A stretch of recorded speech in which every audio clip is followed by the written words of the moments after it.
for Gene Shepard, humorist, after-dinner speaker, and recipient of the Mark Twain Award for 1976. Here's Gene.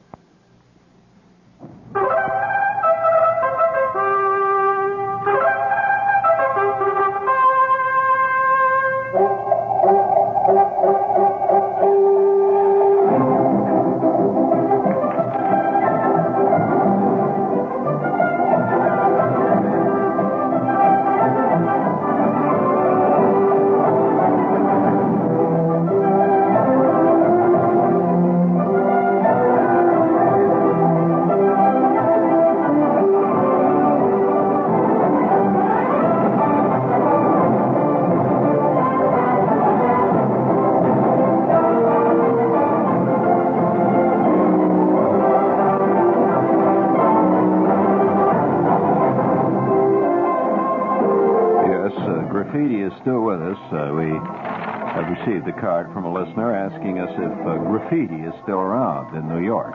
This person lives in Pennsylvania and does not see as much graffiti as we do here in the big town. And the most recent piece of graffiti that I saw that I think is worthy of reportage is one which I saw scrawled on the wall of the 23rd Street IRT station. And I put this in my file of pungent graffiti, or graffiti-itis. It reads this way: Carlton Fredericks eats Pringles. Please bring that up. Oh, no. I'm sorry, madam. I don't make the graffiti. I only report it. I repeat it for those of you who missed it. Carlton Fredericks eats Pringles.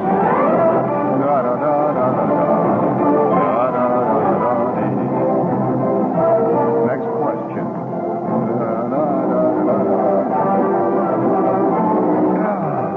Never stops.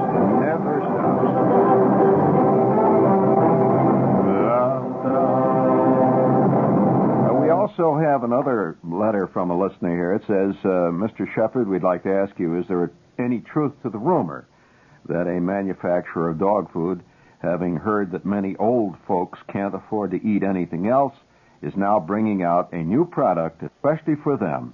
It'll be brought out sometime next year to be called Purina Duffer Chow. Well, that's partly right, although the name is not actually right. It's Purina Geezer Chow that they're bringing out. Would you please? Thank you. It's all right. There's nothing to it. Very simple. Well, you know, they bring out Purina Frog Chow now, and Purina Horse Chow, Purina Veal Chow, Purina Salamander Chow. There's no reason why you can't bring out Purina Geezer Chow for people that only can gum their kibble. So, we're ready here for... You don't know what kibble is, huh? Don't you remember him, that old movie actor, Guy Kibble?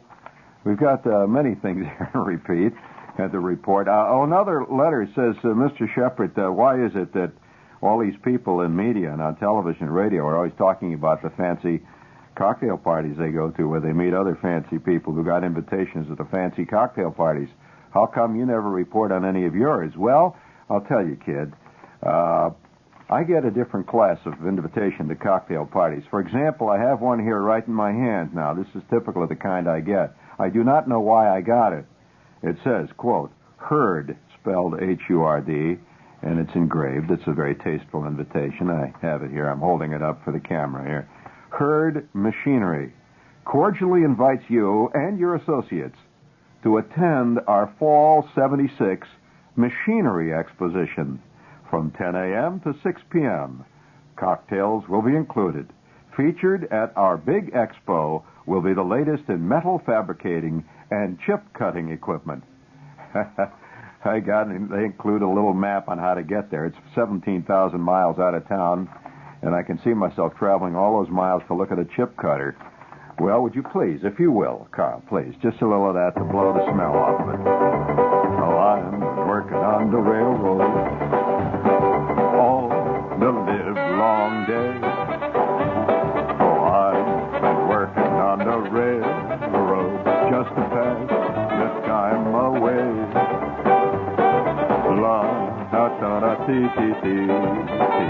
These lyrics I have excerpted out because there are kids listening. I know some unbelievable lyrics of this, but I'll sing the first part of it.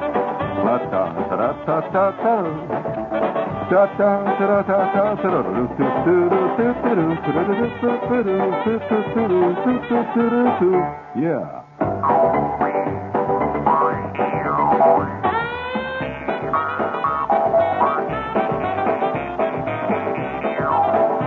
Hi, that's enough, Carl. Please, thank you. Just reset that in there. That's enough of that. Yeah, well, I'll tell you, it's good to get back. Really, you guys don't know how lucky you are. Seriously, I don't think New Yorkers. We also, I also have another piece of graffiti this one I picked up at 59th Street, Columbus Circle. It's not as good as the other one, but it's worthy of, for brief mention. It says it's a good thing that Big Bird can't fly. Well, I don't know Big Bird. And I'm not talking about that pitcher for the Detroit Tigers, although he flies pretty good, too, when he's out there in the mound. But we have, from another listener, it says, whatever became of the following? Biafra, do they still have it? Well, that's the way with modern America, or let's say the modern world. Last year's news item is this year's, well, it's not really graffiti, it's this year's nostalgia. Remember the good old days of the Johnstown flood? It says, whatever became of Pierre Salinger? Well, he would be very hurt if you said that. You know what he would say to that? He'd say, look, at least you ask whatever became of me. Whatever became ever of you, buddy. One other question here we have from a listener here. I have to get it out of the way here. This is the answers to the listeners' queries day here, although we have a little more business to take care of here. It says, quote, in a recent letter to me, you may remember my saying that teddy bears are so called because they look like bears. That is not true, friend. You are again wrong. It says, an acquaintance of mine disputes this, saying that they are actually named after Teddy Roosevelt. That is correct. Now, he goes on to say, he says, I'm reluctant to accept this theory, however, because I've seen pictures of TR, and teddy bears don't look anything like him. Well, that's not why they named the teddy bear after Teddy Roosevelt. Not at all, because they looked like him or didn't look like him. Why did they name the teddy bear Teddy Bear? No, you're wrong about that, too. You're wrong. Why? Okay. No question, if you happen to be a Raggedy Ann type, it doesn't matter. I mean, the Raggedy Ann. I know, listen, I have to tell you, the teddy bears have got a terrible pull on people. That the teddy bear, ever since its inception, it was named after Theodore Roosevelt, by the way, that the teddy bear, which was named after Teddy Roosevelt, about 1902 or 3 or something like that, that it has remained the number one toy all around the world, in spite of the fact that at one time the Russian commissars in charge of toys tried to stomp it out as a capitalistic tool, and it didn't do any good. That's true. The Russian peasants went home and made their own. And so they decided to give it up. Now there's an official Russian teddy bear. His name, his name is, they call him over there, if you're curious, he's called a Carl Bear. I mean, they don't want to admit that there's any such, with a K, they don't want to admit that there's a U.S. president, but nevertheless, the point I'm making here is this teddy bear's got a real hold on people. And I hate to admit that I once had a friend, and just, an ex-friend, I might add. A person like this you can't have for a friend that long. But this ex-friend, I went over, it was a girl, actually, and, you can have girls that are friends, right? Although there is a theory that says friendship is not possible between a man and a woman. Oh, well, you say it is. Well, there's a lot of other, not pure friendship. No. Of course, it depends on how you define friendship, but nevertheless, the theory of the man and the woman thing is, I'm not going to argue with you. We don't have enough time. After all, our show is only we only got 1,800 years to go on his contract, so we don't have time enough to discuss that. That argument goes back to Lysistrata, you know, whether man and woman can have friendship as, let's say, human beings know it. Well, nevertheless, I did have this friend who was this girl, and I thought there was something kind of funny about her, you know. And she's all right, though. She was, you know, at that point, she was the nearest thing around, and I was, you know, how you do. And so one night she invited me over to her house for dinner. She had this apartment down on A Street, and she was just tasting the delights of bohemian life. Now, as an old village type, and I've been living in the village now for as long as I can remember, but as an old village type, I can tell you this, that the people who first come to the village go ape. And, you know, they really go village. You can always tell the new ones down there. They're buying posters like crazy, you know, and they do all this. You get out of that stage, you know, after a while. And they go to poetry readings, and they usually grow a beard, and they get a mad look on their face and do all that stuff. Well, you go through that, you know, and after a while you begin to see, you know, well, it gets a little tiresome. And also your beard tends to itch after a while, and you get beard weevils and stuff. So, nevertheless, this girl was really into the village bag, you know. It was terrible. She was making her own lampshades, and she was using Rorschach tests to make her lampshades, erotic rugs on the floor and all that stuff. And she was weaving her own Swedish skirts that she wove on a Swedish loom. She was going into the whole bit, you know. She was growing her own wheat germ. And, oh, yes, you can grow wheat germ now that doesn't have the rest of the wheat on it. It's just the germ that grows. And she went the whole route. And I figured, well, you know, this is a kind of a jumpy chick, but what the hell? Any port in storm. So I went down there one night. I'll tell you the truth. I went down there one night, and when she invited me down, of course, she had the whole place lit up with candles. You know, this is another thing they do when they first go to the village, lay in a stock of candles. So the candles were going, and she said, would you care for a glass of wine? Well, you know, that's another thing. You got to learn to drink wine, or you just can't make it in the village any kind, you know. So I said, of course, Remo. And so she whips out the wine. It wasn't my particular favorite vintage. It was actually spring of '69 Thunderbird, which is not a bad year. It was, you know, come see, come saw, right? But so I drank the Thunderbird and was nibbling away. She had the bridge mix out, too. You know, bridge mix doesn't go very well with Thunderbird. But since she was acting kind of nervous, I figured I'd make her feel better by eating the bridge mix. So I'm eating the bridge mix and drinking the Thunderbird and waiting for the next thing to happen. When it did, absolutely inadvertently, I looked through the room there, since she had this little place in there where she had the combined kitchen and bedroom and day bed and all that stuff. And what do I see on a day bed but a 7-foot-high teddy bear? I left 5 minutes later. I said, why? Any girl who at the age of 24 has a teddy bear on her bed is a girl you should be very careful about. Leave hurriedly. That's right, I repeat, I leave hurriedly. Would you please, if you will? Every man to his taste. I will just let you think about that one for a while. Yeah. I've been working on the railroad. Yeah. All the livelong day. I've been working on the railroad just to pass the time away. Hold it there, Carl. Thank you. That's good. That's terrific. Very good.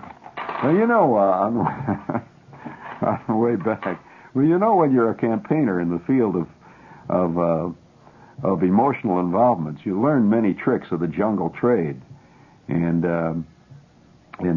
some of the tricks, those who are really truly campaigners in the world of emotional involvements learn the various clues that you should beware of. It's like any kind of hunter in the jungle. A hunter in the jungle knows very well if a lion comes up and walks over and starts licking your feet. That's not a good, that's certainly not a good trophy, because that lion, one, is either sick, or two, he's about to eat you. Neither one of which you want to have happen on your $7,000 a day safari, right? Now, although that would be a kind of a great way to go, you know, reporting back that Clarence was eaten by a rhinoceros. First person that got eaten by a rhinoceros in thousands of years, since they are actually, vegetarians. Now, getting back to life and existence here, as we know. Oh yeah, no, seriously, I was just out in Detroit. Let's get serious here now, friends. Come on, we got to straighten out New York here. I just came back from Detroit this morning, and all I know I'm getting back to New York because the complaining about the weather gets louder and louder on all the radio and TV stations. And we happen to have the best weather right now of any place in the country. Yes, we do. It was 21 in Jacksonville yesterday, you dummy. I mean, yes, 21. The point being here that New Yorkers, New Yorkers are the most, let's put it this way, and I'm one of them, let's face it, I'm a New Yorker. So because I am, I can speak. I can come right out and say it for New York. The art form of the New Yorker is the kvetch. That's the form. That's what we work in. The kvetch. You don't know what the word means, do you, Carl? Carl looks confused. Well, Carl is not Lithuanian. He's a Laplander. You wouldn't know what that means. The kvetch, Carl, is the Army had a great 25 different words for it. Many of them started with a B and referred to female dogs. It's the complaint. But the word kvetch really means more than complaint. It means colorful, creative complaint. In other words, you take the average New York sport fan. He's a kvetcher from the start. I mean, the Mets go out, win, they've won 2 World Series, and he still feels the Mets haven't done it for him. Only in New York would he complain like such a record of the Mets have. Why, there are other cities that have not had a pennant of any kind, even a divisional championship, since the turn of the century. Who can remember when Cleveland last won anything? Who can remember when the Chicago Cubs last won anything? Are you kidding? The Chicago Cubs' last pennant came in the late stages of World War II.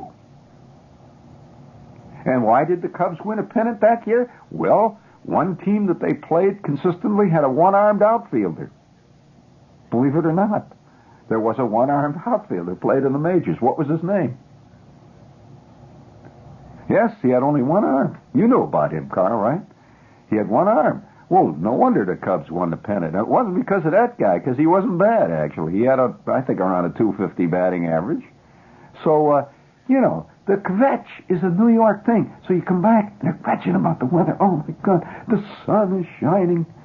And it's 35 now, maybe 25. And they say, whoa, the weather. And you hear them closing schools on Long Island.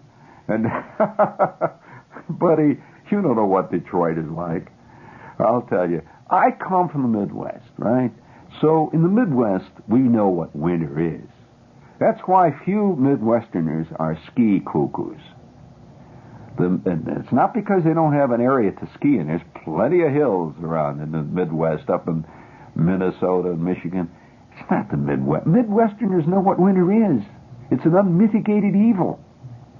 And one does not think of winter as fun and games in a place like East Chicago, Indiana, where the average wind out of the north is maybe 115 miles per hour. It starts the last week of October and ends somewhere around the middle of May. And the average temperature ranges between 20 and 25 below. And that's not including what they call wind factor. The wind factor is not even measurable in some towns in northern Indiana. I mean, maybe it's 150 degrees below zero. I'm serious. I'm really not kidding you. And so it's hard for a New Yorker to comprehend that there are places where they really do have weather. Really do. Oh, come on, stop it now. No, they really do have weather that is malevolent. And you know what I've noticed about people who have bad weather? They complain about it less than people who have mild weather. So New York complains incessantly about the weather. You never hear anybody complaining in Duluth. Believe it or not, they come on and say, and now today's weather. The temperature will range between 37 and 26 below zero. There will be a 45-mile-an-hour northwest wind, and now we return to the sports. That's it. New York, they'd start out with the school closing announcements. Disaster forces have been called out. The temperature's below 20. Well, I'll tell you, how I learned to hate snow. You want to hear a typical example of how you learn to hate snow? Well, see, I was going through a stage. I was a kid. You learn this when you're a kid. You do. That a Midwesterner who grew up on the plains with the winds screaming down, anybody who's lived in the Great Lakes area, the Great Lakes during the winter are like three unimaginably gigantic, well, actually 5, but the only one that counted in our area were 3 of them, Superior, Michigan, and Huron. They're like 3 gigantic 600-mile-long, 1,200-foot-deep ice cubes. They freeze. They're not like the ocean, that doesn't freeze. So the wind would blow the great waves in on the... See, the waves in Lake Michigan move from the north towards the south end of the lake. They come from up around the Straits of Mackinac and move straight down. And they pile giant ice floes. I can remember walking along. We lived a mile from the beach. And I can remember beach, yes, Lake Michigan has beaches. We'd walk along going to school about a mile, maybe half a mile from the beach, and you'd see these great white mounds on the horizon, maybe 20, 30 feet, 3, 4 stories high. They were enormous piled-up ice floes along the shores of Lake Michigan. Great, fantastic flows. Incidentally, one of the big days out in Lake Michigan is the big yearly date when the ice breaks up and all the big boats can move through with the ore from Duluth and places like that. But boy, does it get cold. Well, anyway, as a kid, I was maybe about 8 or 9. I'll tell you what it was just before Christmas. Just about like this time of year, see. And, when you're a kid, you have to do all kinds of scrounging around and grubbing up to get dough for Christmas. Saving money for Christmas presents, all that stuff. So me and Schwartz one time got this great idea. And like many great ideas, it led to a lifelong trauma. I have since, incidentally, had an allergy to ideas. I don't have, ideas I'm careful about. Well, here's how it happened. It was like on a Friday night. It started to snow. Well, out in the Midwest, see, the snow, when the snow comes down, it isn't like out here, they get 3 or 4 inches of snow, and it's just bad news. Out in the Midwest, it can snow for, say, maybe 3 days, and you'll wind up with snow that goes roughly from the bottom of the window on the first floor of a building straight down. It may be 5 feet deep, and that's snow. So the snow drifts, you see, this fantastic wind blows the snow up around the garages until finally the snow goes all the way up to the roof. Many times you can't even see the garage. There's a garage sitting back there, just a sort of a little mound out in the snow. And the wind blows, and the driveways sometimes are filled with maybe 5 feet of snow. And then what happens, of course, is a brief sunshine comes out. Comes out for about 5 minutes sometimes. They sometimes, they don't sometimes see the snow or the sun out in the Midwest from roughly November 1st to sometimes late in February. No snow at all. Or rather, no sun. It's a great gray sky cover. So, one day, the snow came down, and it's about 3 weeks before Christmas. And it's coming down all Friday, and it comes down all Friday night. It comes down all Saturday morning. And it stopped about 1 o'clock Saturday. There's a brief sun comes out and disappears. And then the brief sun again comes out and disappears. Little did we realize this is a very bad sign. Very bad. If you don't know snow, you don't know what it means. I can tell you now. So Schwartz calls me up and he says, hey, I got an idea. And I said, what, Schwartz? He says, I know we can make some dough. I said, Schwartz, I am not going to go down to Oschenschlager's and deliver groceries on this kind of day. He says, no, a great idea. We can shovel snow.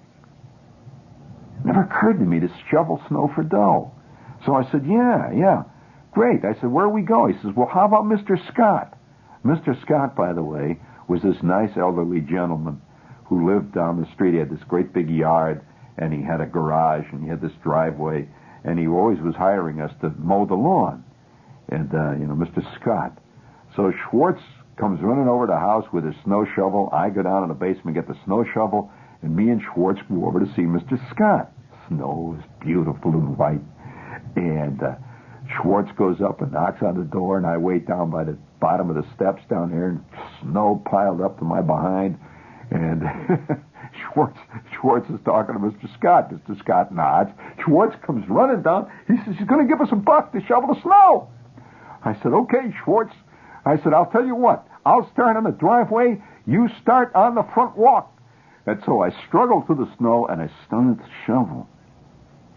And I shoveled. I shoveled for an hour and a half, and it cleared maybe 3 feet. Why? Because the snow not only had come down, but the brief moments of sunshine had melted the top part of the snow, which made it freeze.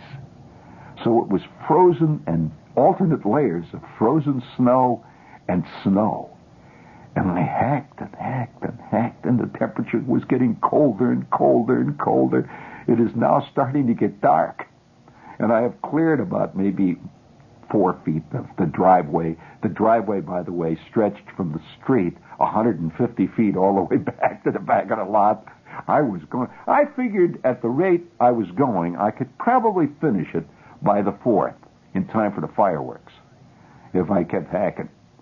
And I could hear Schwartz hacking away. You couldn't even see Schwartz. He was so deeply buried in the great drifts of snow. I could hear his shovel clanking, and I could hear his nose blowing and snorting and huffing, and I struggled through the snow. Finally, after 3 hours, I said, Schwartz, I'm freezing. He says, I know, I'm freezing too. He says, let's quit. Well, we've been now hacking at the snow since about roughly noon. It is now about 5 o'clock. And so we skulked out of that neighborhood like rats running from a trap. And I got back home. I walked in the house, and I was covered with ice and snow, and my hands were chapped, and my nose had been running all day long, and my nose was red, and it hurt, and it was chapped. My eyeballs were red. The phone rings. My mother picks up the phone. She says, he did what? He promised what? Well, I'll see that he do it. Yes, he'll do it. I'll see that he does it. Don't you worry. She hung up. She says, did you promise Mr. Scott that you would clean out his yard, shovel his snow? Yeah. She says, and you didn't do it, did you? No. She says, you are going to go back tomorrow morning, and you're going to keep at that until you finish that job. And that's going to cure you of taking on a job unless you intend to finish it. You hear me? I don't want to go. You're going? Schwartz's mother called. There was an exchange of words between Schwartz's mother and my mother. And at 8 o'clock the next morning, me and Schwartz were back on the beat. We finished our job late Thursday night, shoveling steadily. Ever since that time, there hasn't been a single person who has ever convinced me that I should slide up and down hills wearing funny sticks. Are you kidding, buddy? You think I'm still crazy? I had that once. Yes, sir, and I've had it. Oh. You've been listening to Gene Shepherd, humorist.